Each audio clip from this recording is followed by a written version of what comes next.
Hi guys, good morning. Welcome back again to my YouTube channel. It's me again, Jolly, ang ilong lang guwapa. So yun nga, so for today's video, meron tayong content na i-share. Which is maraming tatanong po if paano po daw magpakain or mag-alaga ng alaga nating Shih Tzu. So meron akong Shih Tzu dito, 4 months old pa lang siya. So mag 5 months old pa lang siya. So eto siya, binigay lang din sa akin. So ayan nga. So, ayan, based sa aking experience, i-share ko sa inyo kung ano yung nalalaman ko, and then tinuruan lang din na naman ako.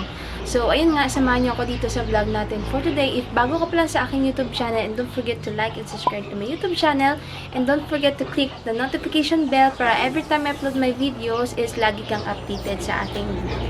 So, ayun nga, bago tayo mag-start doon, so nakaprepare ako ng mga food para sa kanya, and then vitamin. So, ito yung kinakain ni Bubbles. Rice, kanin lang, tsaka dog food.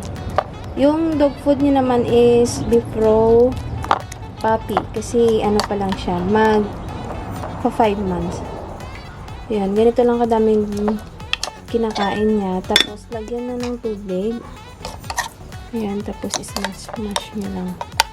So, ayan. So, lagyan natin ng dog food. So, ayun nga. So, sa dog food niya is beef roe puppy. Ito yung dog food niya. So, ayan. So, mga 1 kilo. Abot na sobrang dami na nga. Kasi nga, hindi siya masyado madaming pakainin. Kasi yung mga Shih Tzu, kukunti lang yung kinakain nila. So, mga ganito lang kadami. Yung nilalagay ko dito. Parang toppings lang. So, ayan. Ganyan lang. Tapos, hintayin mo siya mga after ilang minutes. Lagyan natin mga 10 minutes. Kasi nga, lulobo pa tong mga dog food na to. Ganito. Ayan siya. So, wait lang natin mga ilang minutes para lumobo yung dog food tsaka yung kanin. So, ayun. So yun guys, meron akong pinapainom sa kanya, which is yung calcium. So ito yung pinapainom ko sa kanya. Ayan, sa vitamins niya. Ayan. Hindi mapupot. Ayan, basta yan. So, pinapainom ko is, kasi maliit pa lang siya, is 1 ml. Mga ganitong pinagamit ko din. Feelings. Ayan. So, ginaganyan ko lang.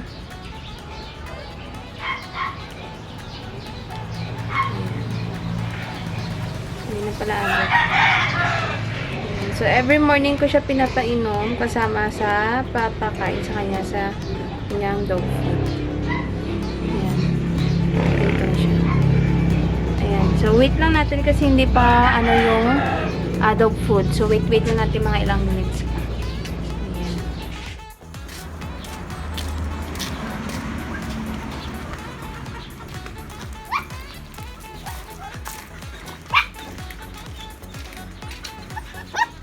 So yun nga guys, so nandito tayo ngayon sa cage niya. Sobrang ingay niya kasi nga gutom na siya. No? So, papainumin ko muna siya ng vitamins bago siya pakainin. Ayan, babas. Come. Ito yung ano niya, dog food tsaka yung vitamins. Kunin ko muna. So, ito siya guys, oh. Babasahin na. Ayan na sa kanila. Ganito na siya kalaki. So, bago ligo siya,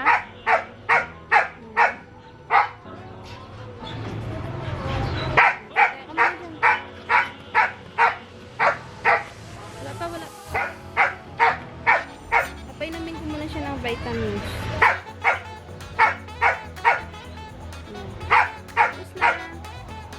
So, ayun nga guys, yung dapat natin gawin is paano mag-alaga ng Shih Tzu. Kailangan meron kang cage, meron kang pagkain like dog food or kanin, or depende if ano yung ipapakain sa mga ganyang aso.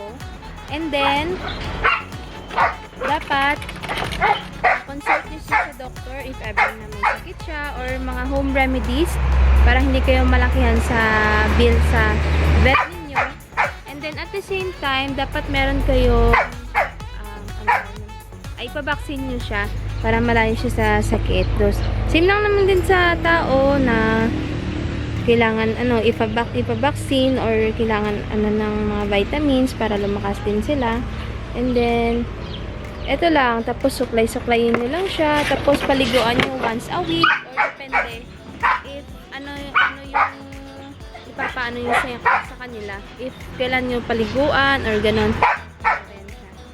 So ako lang ang nagligo sa kanya, and then napuputol ng niya, dito niya. Kasi yan yung problema sa mga Shih Tzu, kasi yung mata nila matatabunan, tsaka parang mamuta-muta yung mata nila. So, yun.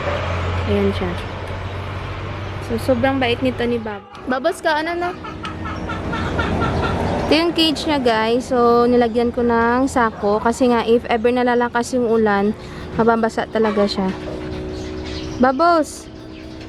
May kasi siya minsan if may tao, pero kung walang tao, kakain din yan siya. Babos! Babos!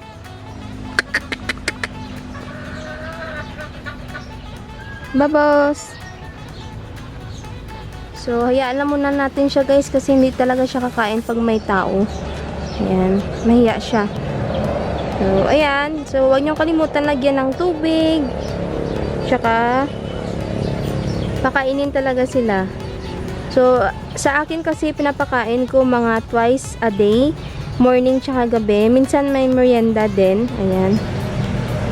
Ayan. Medyo na busy na kasi hindi ako sa kanya. Cage niya, so puno ng sako. Ayan. Kasi cage to ng Belgian ko. Kasi lang hindi nandito yung Belgian ko, so siya lang muna yung nilagay ko dyan. So yan, kumakain na siya. Nahihiya talaga si Babos. Pero thankful naman ako kasi grabe siya pakainin. Ayan. Hindi ko na din siya nakilo if ilan yung kilo niya. Ayan. So dito ko siya nilagay kasi maganda yung ambience dito. Maganda yung parang forest dito kasi malamig sa kanila. Ayan. Yan naman si Sassy.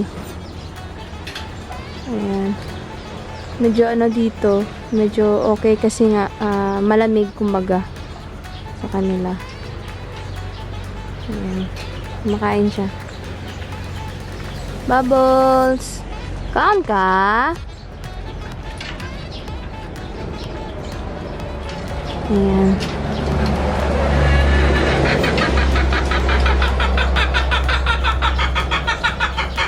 Medyo mabigat na siya eh. Magpa 5 months old na siya. This coming first week of April. Ayan. So, minsan ubos niya naman yung dog food niya. Minsan, pagkain niya. Minsan hindi. So, depende yan sa kasi ng aso. Makain siya.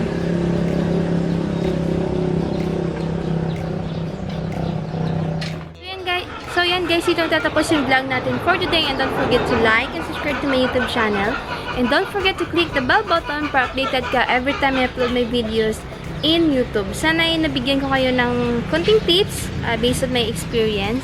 So ayan, maraming salamat po, and then sa mga gusto may tanong or may mga questions dyan or ano pa ba or mag-shoutout, comment down below lang po. Ayan, so maraming salamat po sa mga nag-support sa atin. So malapit na tayo mag 7,000 subscribers. So thank you so much. So ayun nga, nagpapasalamat din ako sa mga loyal viewers natin na walang sawang sumusuporta sa ating vlog. So ayan, dito natapos yung vlog natin. Thank you. God bless.